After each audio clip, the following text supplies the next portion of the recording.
Terima kasih untuk kesempatan yang diberikan. Saya Rian Sipayung, NIM 1704034148, mahasiswa Teknik Industri USU tahun 2020, mata kuliah Manajemen Keuangan kelas A. Berikut ini akan mempresentasikan tentang pengukuran kinerja keuangan. Nah, yang pertama adalah apa itu kinerja keuangan? Kinerja keuangan adalah suatu analisis yang dilakukan untuk melihat sejauh mana suatu perusahaan telah melaksanakan dengan menggunakan aturan-aturan pelaksanaan keuangan secara baik dan benar.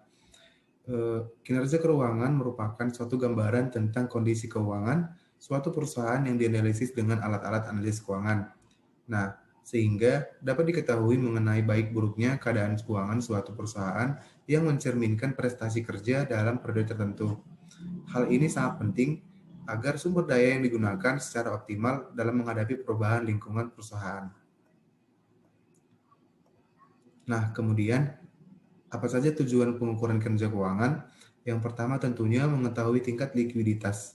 Nah, likuiditas ini menunjukkan kemampuan suatu perusahaan untuk memenuhi kewajiban keuangan yang harus segera diselesaikan pada saat ditagih. Kemudian, mengetahui tingkat solvabilitas. Solvabilitas menunjukkan kemampuan perusahaan untuk memenuhi kewajiban keuangannya apabila perusahaan tersebut dilikuidasi, baik keuangan jangka pendek maupun jangka yang panjang. Kemudian selanjutnya untuk mengetahui tingkat rentabilitas. Rentabilitas atau yang sering disebut dengan profitabilitas adalah bagaimana pengukuran kinerja keuangan untuk menunjukkan kemampuan perusahaan untuk menghasilkan laba selama periode tertentu. Kemudian mengetahui tingkat stabilitas. Stabilitas menunjukkan kemampuan perusahaan untuk melakukan usahanya dengan stabil yang diukur dengan mempertimbangkan kemampuan perusahaan untuk membayar utang-utangnya serta membayar beban bunga atas utang-utangnya tepat pada waktunya. Kemudian selanjutnya adalah apa saja manfaat pengukuran kinerja keuangan. Nah, yang pertama kali tentunya untuk mengetahui sejauh mana perkembangan perusahaan yang sudah dicapai dalam setiap periode tertentu. Digunakan sebagai dasar perencanaan untuk perusahaan di masa yang akan datang. Kemudian, pengukuran kinerja keuangan ini dapat digunakan untuk menilai kontribusi suatu bagian dalam mencapai tujuan perusahaan secara keseluruhan. Kemudian manfaat selanjutnya adalah dapat melihat kinerja perusahaan secara keseluruhan. Kemudian sebagai bentuk penanaman modal agar dapat meningkatkan daya produksi suatu perusahaan. Di sisi lain, pengukuran kinerja keuangan dapat memberi arahan dalam membuat keputusan dan kegiatan perusahaan pada umumnya dan divisi perusahaan pada khususnya. Nah, kemudian apa saja jenis analisis keuangan yang digunakan? Yang pertama ada analisis perbandingan laporan keuangan. Analisis perbandingan laporan keuangan ini merupakan teknik analisis yang membandingkan laporan keuangan dua periode atau lebih dengan menampilkan perubahan dalam jumlah absolut atau persentase yang relatif. Kemudian ada analisis tren atau tendensi posisi, merupakan teknik analisis untuk mengetahui tendensi keadaan keuangan berupa kenaikan ataupun penurunan hasil atau jumlah. Kemudian ada analisis persentase komponen atau common size, merupakan teknik analisis untuk mengetahui persentase investasi pada setiap aktiva terhadap total aktiva dan hutang. Kemudian ada analisis sumber dan penggunaan modal kerja. Dalam hal ini merupakan teknik analisis untuk mengetahui besarnya sumber dan penggunaan modal kerja dengan membandingkan dua periode waktu. Kemudian ada analisis sumber dan pemakaian kas, di mana merupakan teknik analisis untuk mengetahui kondisi kas dan sebab terjadinya perubahan kas pada periode waktu tertentu. Kemudian ada analisis rasio keuangan, merupakan teknik analisis keuangan untuk mengetahui hubungan antara pos-pos tertentu dalam neraca dan laporan laba rugi secara individu dan simultan. Kemudian ada analisis perubahan laba kotor. Dalam hal ini merupakan teknik analisis untuk mengetahui posisi laba dan penyebab terjadinya perubahan laba. Kemudian ada analisis break even. Analisis break even merupakan teknik analisis untuk mengetahui bagaimana tingkat penjualan yang harus dicapai agar perusahaan tidak mengalami kerugian. Selanjutnya adalah mengenal apa itu metode economic value added. Jadi economic value added atau yang sering disingkat dengan metode EVA merupakan indikator tentang adanya perubahan nilai dari suatu investasi. Jadi EVA ini merupakan bagaimana suatu pengukuran kinerja keuangan terhadap perubahan nilai investasi pada suatu perusahaan. Jadi EVA yang positif menunjukkan bahwa manajemen perusahaan berhasil meningkatkan nilai perusahaan bagi pemilik perusahaan sesuai dengan tujuan manajemen keuangan dalam memaksimumkan nilai perusahaan. Jadi EVA ini merupakan suatu estimasi dari laba ekonomis yang sebenarnya dari bisnis untuk tahun yang bersangkutan dan sangat jauh berbeda dari laba akuntansi. EVA mencerminkan laba residu yang tersisa setelah biaya dari seluruh modal termasuk modal ekuitas telah dikurangkan, sedangkan laba akuntansi ditentukan tanpa mengenakan beban untuk modal ekuitas. Kemudian, EVA ini merupakan hasil pengurangan dari total biaya modal terhadap laba operasi setelah pajak. Nah, biaya modal sendiri dapat berupa cost of debt ataupun cost of equity. Dapat kita lihat perhitungannya sebagai berikut ini, di mana EVA merupakan NEOPAT dikurang dengan kapital dikali C atau sama dengan R dikurang C dikali dengan kapital. Jadi NOPAT ini merupakan net operating after tax di mana laba bersih net income after tax ditambah bunga setelah pajak. Dapat kita ketahui rumusan-rumusnya keterangannya sebagai berikut ini di mana C adalah biaya kapital, R adalah tingkat balikan kapital atau rate of return yaitu NOPAT per C. Kemudian C adalah jumlah dana yang tersedia bagi perusahaan untuk membiayai perusahaannya. Kemudian metode perhitungan dan interpretasi rasio likuiditas. Nah, jadi rasio likuiditas ini terbagi atas current ratio, cash ratio, kemudian quick ratio, kemudian working capital to total assets ratio. Jadi adapun metode perhitungannya dapat kita lihat sebagai berikut ini, di mana current ratio merupakan aktiva lancar dibandingkan dengan utang lancar. Cash ratio merupakan kas ditambah efek dibagi dengan utang lancar. Quick ratio merupakan kas ditambah efek ditambah piutang dibagikan dengan utang lancar. Working capital to total asset ratio merupakan aktiva lancar dikurang utang lancar dibanding dengan jumlah aktiva. Nah, jadi current ratio ini merupakan kemampuan perusahaan untuk membayar utang yang segera harus dipenuhi dengan aktiva lancar. Kemudian cash ratio merupakan kemampuan untuk membayar utang yang segera harus dipenuhi dengan kas yang tersedia dalam perusahaan dan efek yang dapat segera diuangkan. Kemudian quick ratio merupakan kemampuan untuk membayar hutang yang segera harus dipenuhi dengan aktiva lancar yang lebih liquid. Kemudian ada working capital to total asset ratio di mana merupakan likuiditas dari total aktiva dan posisi modal kerja yang bersih. Kemudian ada dengan metode perhitungan rasio leverage di mana terbagi atas total debt to equity ratio, total debt to total capital asset, kemudian long term debt to equity ratio, tangible assets debt coverage, kemudian ada time interest earned ratio. Nah, masing-masing dapat kita lihat rumusannya sebagaimana total debt to equity ratio merupakan total utang lancar ditambah utang jangka panjang dibanding dengan jumlah modal sendiri. Nah, total debt to equity ratio ini merupakan bagian dari setiap rupiah modal sendiri yang dijadikan jaminan untuk keseluruhan utang. Kemudian total debt to total capital asset merupakan utang lancar ditambah utang jangka panjang dibanding dengan jumlah modal dibagi dengan aktiva. Jadi beberapa dari keseluruhan kebutuhan dana yang dibelanjahi dengan utang atau berapa bagian dari aktiva yang digunakan untuk menjamin utang. Nah, kemudian ada long term debt to equity ratio di mana utang jangka panjang dibanding dengan modal sendiri. Kemudian tangible asset to debt coverage merupakan jumlah aktiva dikurang intangibles utang dikurang utang lancar dibanding dengan utang jangka panjang. Kemudian time interest earn ratio merupakan ABIT yang di mana merupakan dibanding dengan bunga utang jangka panjang. Kemudian ada metode perhitungan dengan rasio profitabilitas. Nah, di sini terbagi atas gross profit margin dengan rumus penjualan neto dikurang harga pokok penjualan dibanding dengan penjualan neto. Kemudian operating income ratio di mana penjualan neto dikurang dengan harga pokok penjualan HPP dikurang biaya admin penjualan umum dibanding dengan penjualan neto. Operating ratio di mana HPP ditambah biaya admin penjualan umum dibanding dengan biaya operasi per rupiah penjualan dibanding dengan penjualan neto. Kemudian net profit margin merupakan laba neto sesudah pajak dibanding dengan penjualan neto. Earning power of total investment di mana ABIT dibanding dengan jumlah aktiva. Net earning power ratio sama dengan laba neto sesudah pajak dibanding dengan jumlah aktiva, dan yang terakhir adalah rate of return of the owner, di mana laba neto sudah pajak dibanding dengan jumlah modal sendiri.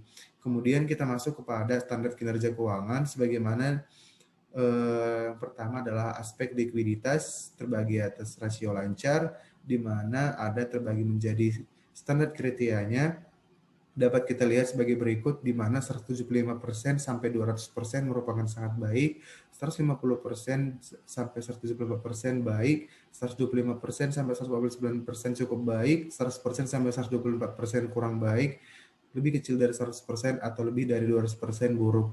Nah, untuk rasio solvabilitas yang terbagi atas debt to ratio dan debt to equity ratio dapat kita lihat sebagai berikut ini. Kemudian terdapat pada komponen profitabilitas terbagi atas ROI dan ROE, di mana dapat kita lihat standar kriterianya sebagai berikut ini. Nah, kemudian di sini saya suguhkan beberapa contoh kasus. Yang pertama adalah PT ABC mempunyai laporan rugi laba dan neraca tahun 1995 sampai 1996. Nah, dari soal ini diketahui harga pokok barang yang dijual, laba kotor, biaya pemasaran admin dan umum, laba bunga dan pajak, biaya bunga, laba sebelum pajak, laba setelah pajak, dividen, dan seterusnya. Nah, kemudian yang pertama adalah kita melakukan perhitungan neraca PT ABC. Jadi di sini kita bagi menjadi dalam tabulasi di mana aktiva dan utang dan pemodal pemilik. Jadi dipisah antara tahun 1996 dan 1995. Kemudian dilakukan perhitungan sebagai berikut ini. Nah, kemudian soal yang berikutnya adalah menentukan rasio likuiditas dengan metode current ratio. Jadi current ratio tadi kan adalah perbandingan antara aktiva lancar dan utang lancar. Jadi disebut juga sebagai working capital ratio. Jadi current ratio PT ABC adalah current ratio merupakan sama dengan aktiva lancar dibagi dengan utang yang lancar. Jadi kita peroleh tadi pada tabulasi sebelumnya, aktiva lancarnya 1388, utang lancar 421, maka diperolehlah current ratio-nya 3,30, di mana current ratio menunjukkan kemampuan perusahaan untuk membayar utangnya yang harus segera dipenuhi. Dan current ratio ini merupakan ukuran yang paling umum bersangkutan perusahaan untuk membayar utang jangka yang pendek. Nah, kemudian contoh kasus 2, dari neraca suatu perusahaan diketahui kas sebesar 25 juta rupiah, piutang dagang sebesar 75 juta rupiah, barang dagangan sebesar 200 juta rupiah, jumlah hutang dagang, wesel bunga dan pajak-pajaknya 255 juta rupiah. Kemudian kita disuruh menghitung quick ratio-nya. Jadi yang pertama kita hitung aktiva lancar diperolehlah 300 juta rupiah. Kemudian kita hitung persediaan, di mana adalah tadi barang dagangan sebesar 200 juta rupiah, kemudian utang lancarnya. Maka kita dapat menghitung quick ratio, di mana aktiva lancar dikurang persediaan dibandingkan dengan utang lancar dikali 100%. Maka kita perolehlah hasil kalkulasi sebesar 0,39%. Yang artinya kemampuan perusahaan memenuhi kewajiban lancar dengan aktiva perusahaan adalah setiap 1 rupiah hutang lancar dijamin dengan 0,39 rupiah aktiva lancar yang liquid, atau dalam bentuk bukan uang persediaan, bukan barang. Nah, kemudian kita masuk kepada penilaian kinerja keuangan ditinjau dari berbagai aspeknya. Jadi di sini pertama ada aspek pemodalan. Aspek pemodalannya ini adalah bagaimana merupakan kewajiban dari pemegang saham, tentunya modal yang telah mereka tanamkan akan memberi hasil yang diinginkan, dan masyarakat dapat mengetahui kemampuan bank dalam mengidentifikasi, mengatur, mengawasi, dan mengontrol resiko-resiko yang timbul dari bank tersebut. Jadi modal ini merupakan kewajiban dari bank juga, yaitu manajemen bank harus mempertanggungjawabkannya kepada pemilik atau para pemegang saham. Jadi karena pemilik atau para pemegang saham menghendaki modal yang telah ditanamkan selalu memberikan hasil yang diinginkan. Jadi aspek modal ini terbagi menjadi 2 metode, capital adequacy ratio dan aktiva tetap terhadap modal. Kemudian ada aspek rentabilitas, di mana kemampuan suatu perusahaan dengan modal sendiri yang bekerja di dalamnya untuk menghasilkan keuntungan. Jadi di sini ada menggunakan metode ROA dan metode BOPO. Nah, kemudian ada aspek likuiditas, di mana aspek likuiditas adalah persoalan yang paling penting tentunya dengan kepercayaan masyarakat, di mana posisi likuiditas harus tetap dijaga agar tidak menyulitkan pihak bank sendiri karena dana yang dikuasai oleh bank semakin menipis. Likuiditas adalah kemampuan bank untuk membayar kewajiban keuangan yang harus segera dipenuhi. Likuiditas dapat diukur dengan menggunakan rasio LDR atau loan to debt ratio. Jadi si loan to debt ratio ini merupakan rasio kredit terhadap dana yang diterima yang dapat mengajukan tingkat kemampuan bank untuk menyalurkan dana dari masyarakat. Semakin tinggi rasio LDR, maka semakin kecil tingkat likuiditasnya.